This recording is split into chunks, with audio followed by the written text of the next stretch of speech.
Quand je parle d'autonomie, d'indépendance, de liberté, j'aime bien tout regrouper sous la notion de dédomestication. Car je pense que notre dépendance, la privation de nos libertés individuelles, voire même notre servitude, ont été possibles grâce à un processus de domestication de l'être humain, sous couvert bien évidemment de notre sécurité, de notre protection et de la vie en collectivité. Et cette domestication nous a aussi et avant tout coupés de nos instincts. Elle nous a déconnectés de la nature, de nos intuitions, de notre intériorité. Et je pense même qu'elle a réduit la pleine capacité de nos sens. Mais qui est responsable de cela? Eh bien, sans surprise, nos gouvernements, bien évidemment, nos religions, et aussi l'être humain lui-même, qui s'est laissé faire et qui a accepté tout cela. La domestication se fait toujours dans un rapport de domination, avec un maître plus ou moins bienveillant qui va protéger, soigner, subvenir aux besoins, élever tout en prenant soin que le dominé ne s'élève jamais trop. Car quand on s'élève vraiment, on ne se laisse plus dominer et l'élévation devient un problème. Et quand on veut s'attaquer à un problème, on a intérêt à détruire la racine même de celui-ci, détruire son origine. J'ai nommé la femme, qui enfante et donne la vie, qui élève sa progéniture, qui fait preuve de la plus grande intériorité et des plus puissantes intuitions, qui porte en elle l'essence même de l'élévation, la femme. Alors je vous vois venir avec le « et l'homme dans tout ça ». Eh bien moi je pense que l'homme et la femme ont une énergie propre à eux-mêmes, bien distincte mais complémentaire. En règle générale, l'énergie féminine est plus portée vers l'intérieur et l'énergie masculine sera plus portée vers l'extérieur. Par exemple, l'organe sexuel de la femme est interne, alors que les organes sexuels de l'homme sont externes. Et je pense que ce petit détail morphologique conditionne bien distinctement nos deux énergies. Ainsi, l'énergie femme est de nature à élever et prendre soin, et l'énergie homme à protéger et subvenir. On peut observer ces énergies partout dans la nature. Ce sont elles qui équilibrent le règne animal et toute forme de vie. Et ça ne veut pas dire que l'énergie masculine ne peut pas prendre soin et élever, ni que l'énergie féminine ne peut pas subvenir ou protéger. Je pense au contraire que chaque énergie a besoin d'intégrer un peu de l'énergie de l'autre pour se comprendre mutuellement et pour fusionner. Et je pense que parfois certains hommes intègrent un petit peu plus d'énergie féminine que d'autres et certaines femmes intègrent un petit peu plus d'énergie masculine que d'autres. Et je pense que c'est important de comprendre cela, de l'accepter et de le respecter surtout.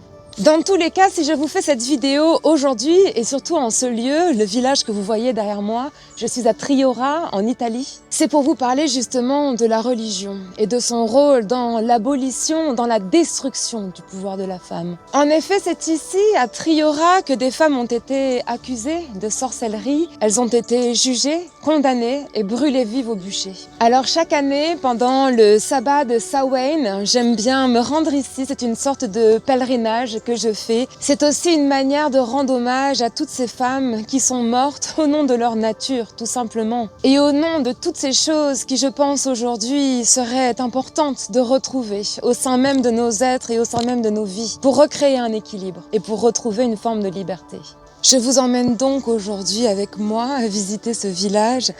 En plus d'avoir une histoire particulière, il plane dans ce village un véritable mystère, une ambiance mystique. Et vous verrez aussi qu'esthétiquement parlant, c'est assez extraordinaire. L'architecture est magnifique. Et puis il faut dire aussi que c'est un village qui aujourd'hui n'est quasiment plus habité. Donc c'est quasiment tout abandonné. Il y a beaucoup de bâtisses qui sont en train de s'effondrer. C'est dommage, mais moi j'aime bien ce côté un petit peu urbex. Vous savez que j'aime beaucoup faire de l'urbex. Donc là je suis servie. C'est vraiment une exploration assez extraordinaire à faire au moins une fois dans sa vie. Et à la fin de cette vidéo, je vous propose aussi un petit poème que j'ai écrit à l'occasion.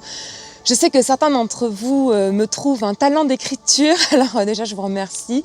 Et vous savez que j'aime beaucoup écrire et voilà. Donc je vous partage ça à la fin de la vidéo. Et en attendant, c'est parti pour l'exploration.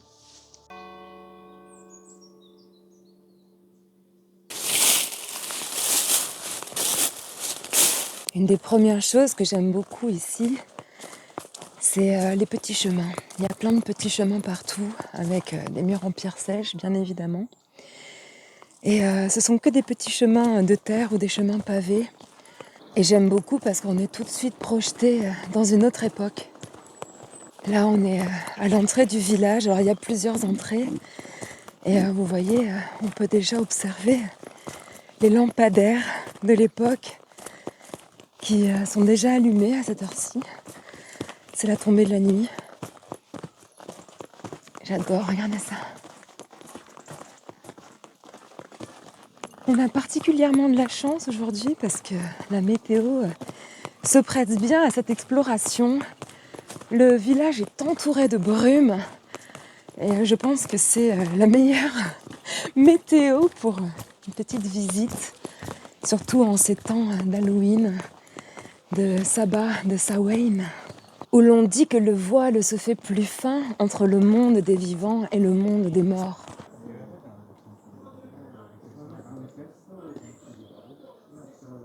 C'est cette fête qui marque dans la roue des saisons l'entrée dans l'hiver.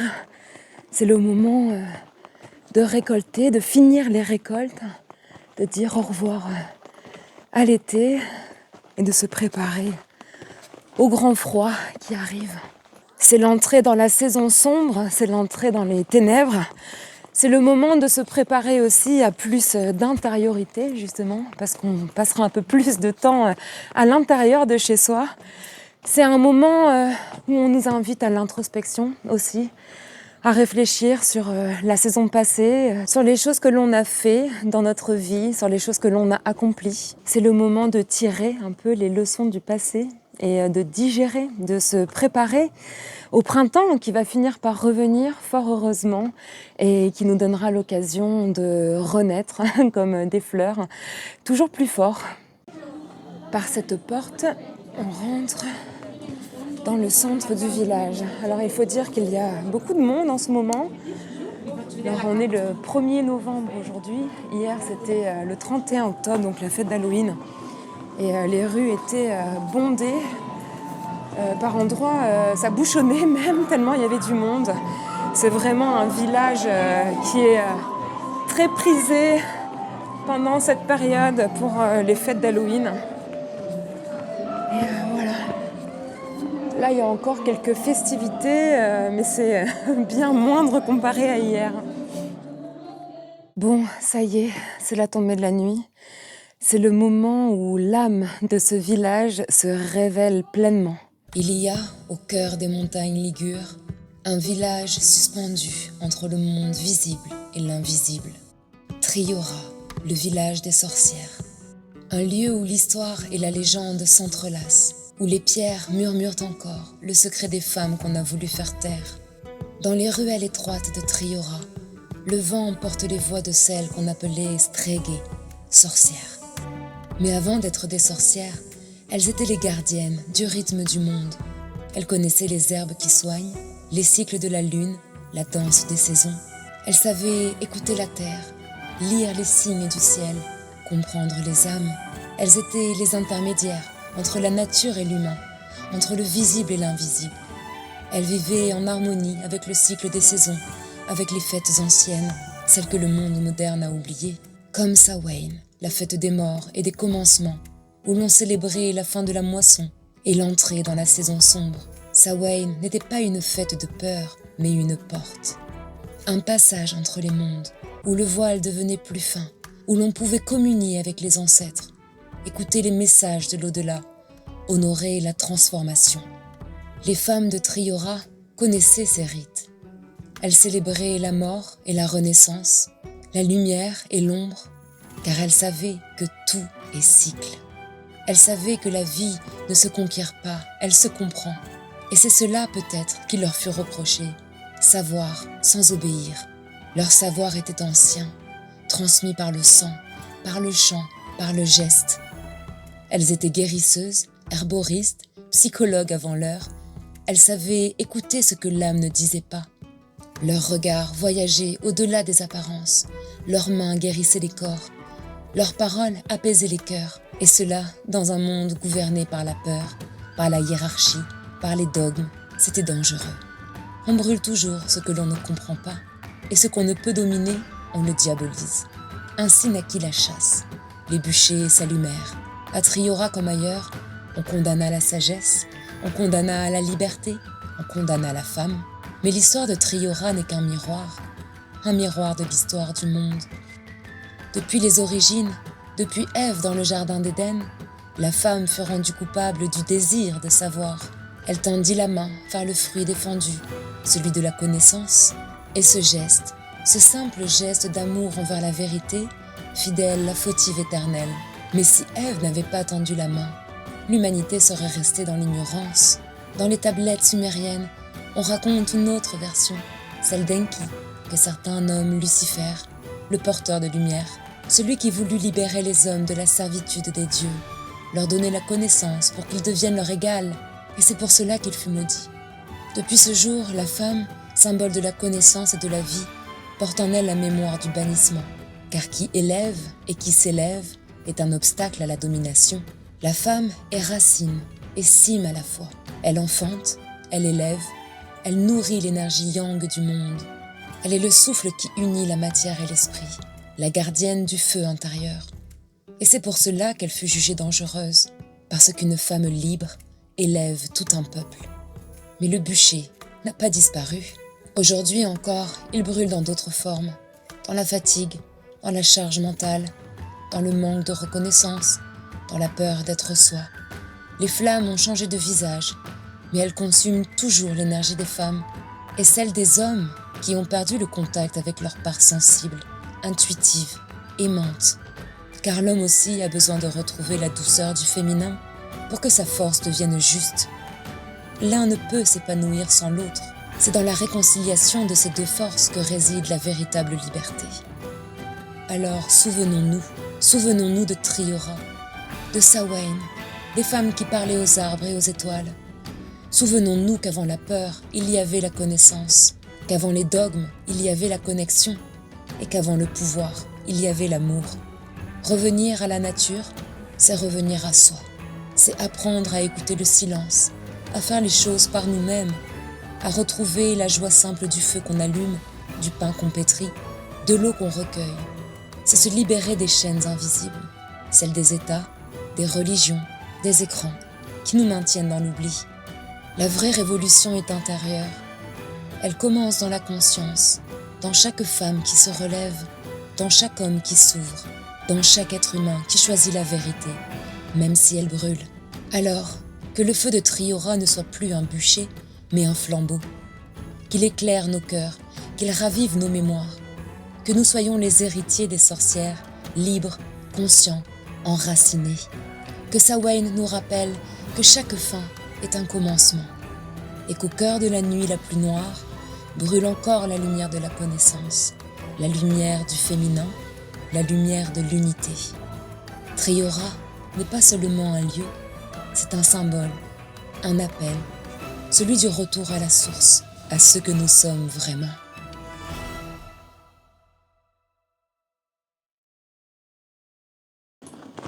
Alors là, vous voyez, je crois que c'est carrément en train de s'effondrer par ici.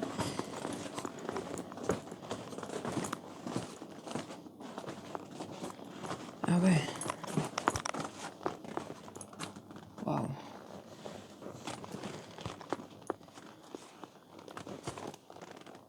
C'est très beau. Mais effectivement, c'est vraiment en ruine.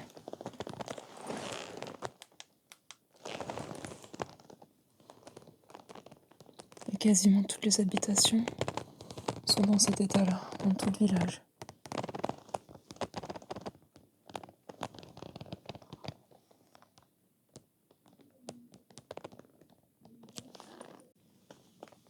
Bon, mais moi je tiens quand même à la vie, hein. Peut-être qu'ils sont en train de rénover, ce serait plutôt une bonne nouvelle, parce que c'est tellement triste, toutes ces vieilles maisons en pierre, tout un patrimoine qui s'effondre, et un pan de l'histoire qui sombre dans l'oubli.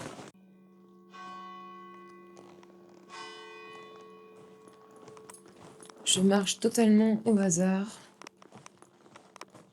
Je sais pas du tout où je vais. Alors ce que j'aime bien ici, c'est me perdre dans les ruelles, tomber nez à nez avec des chats. Je viens d'en voir un passer là. C'est un vrai labyrinthe. tout autour de moi, c'est que des vieilles caves, effondrées ou pas. En tout cas, c'est vraiment en état de décrépitude avancée. Une des choses que j'aime le plus dans ce village, c'est toutes les vieilles lanternes. Il y en a de partout comme ça, qui éclairent un petit peu les ruelles sombres. Alors elles sont pas toutes éclairées, mais en tout cas ça fait du bien d'avoir un peu de lumière. Là il y a une ruelle sombre, absolument pas éclairée.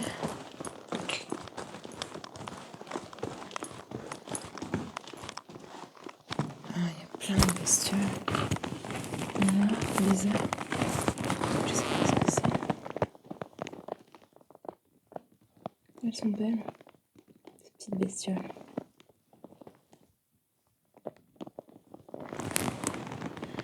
Il y en a plein partout.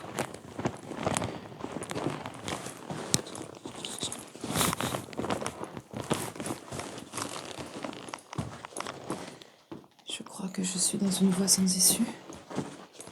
Regardez là, c'est carrément muré. Ah non, il y a un passage.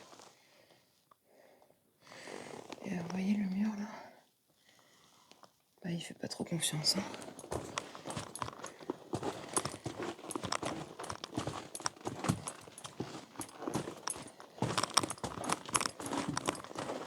Ah, là, je longe l'église en fait. Ok. Il y a beaucoup de peintures aussi sur les portes.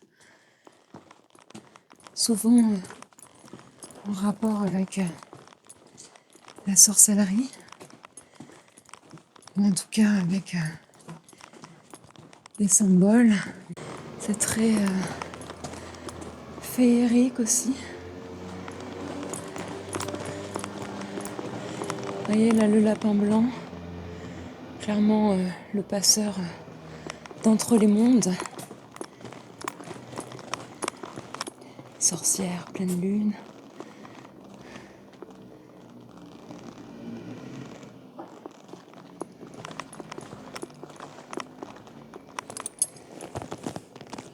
Tout fait penser à des sortes de rituels d'un sorcier. Et je crois qu'on va arriver sur la grande place. Et la grande place, c'est là où les sorcières ont été brûlées au bûcher. C'est au pied de l'église. Et c'est très beau. Vraiment très beau. Et il y a une énergie assez puissante ici. On voit l'église qui apparemment est en cours de rénovation. Et là, vous voyez, voilà. C'est ici qu'a eu lieu le massacre.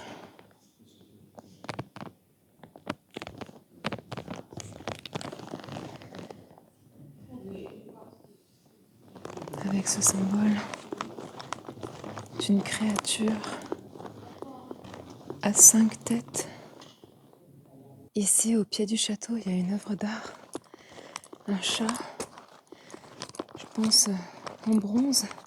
Vous savez qu'on dit que les sorcières avaient le don de se métamorphoser en chat les soirs de sabbat. Eh bien, comme il y a beaucoup de chats dans le village de Triora, la légende raconte que ce sont les sorcières qui sont encore là et qui ont réussi à échapper, pour certaines, au bûcher en restant sous la forme d'un chat et qu'aujourd'hui, de génération en génération, eh bien, elles ont réussi à survivre et à rester chez elles. Et franchement, quoi de mieux que de rester sur Terre sous forme féline ? Je ne voulais pas faire une vidéo trop longue, alors je vais vous laisser là avec mon poème musical que je vous publie juste après. En tout cas, merci à tous d'avoir regardé cette vidéo jusqu'à la fin. Merci pour vos encouragements, pour vos commentaires, je les lis tous, même si j'ai pas le temps de répondre à chacun. Bienvenue aux nouveaux abonnés. Pour ceux qui ne sont pas encore abonnés, pensez à le faire. Je compte publier bientôt une vidéo sur mon projet de vie en autonomie dans la forêt, donc un nouveau journal de bord. Il faut juste que j'arrive à me motiver pour finir le montage. Vous comprendrez pourquoi c'est difficile pour moi quand je sortirai la vidéo. Eh bien moi, je vais aller me rentrer dans mon kangou, au chaud dans mon duvet, et je reprendrai la route demain matin. Voilà, allez, à bientôt, je vous laisse avec mon poème. Ce soir, je marche seule, entre brume et clair de lune. Le vent chuchote dans les arbres nus, et chaque feuille qui tombe murmure un souvenir. C'est aujourd'hui que tout commence, c'est aujourd'hui que tout finit. La terre se referme sur les dernières récoltes, les champs dorment, les âmes veillent. Le voile se fait mince, fragile frontière entre les vivants et les morts. Je sens leur souffle au creux du mien, leurs pas résonnent dans ma mémoire. Nos ancêtres sont là. Ils murmurent dans le feu qui crépite, ils veillent derrière la brume et guident nos gestes dans la saison sombre. Je défie le froid et les ténèbres, je salue la fin des récoltes, je remercie la terre pour ses dons et j'accueille la nuit pour sa sagesse. Samhain, porte des âmes, frontière fragile entre les vivants et les morts, ouvre-toi doucement, que je puisse voir, entendre, ressentir. La saison sombre commence. Temps d'introspection, de retour à soi. Je plonge dans l'ombre pour y retrouver ma lumière. Et quand le vent se lèvera, quand les feuilles danseront dans le cercle du silence, je saurai. Le cycle continue, éternel et sacré. Dans ce souffle suspendu entre deux mondes, je renaîtrai, doucement, comme la lumière au matin du monde.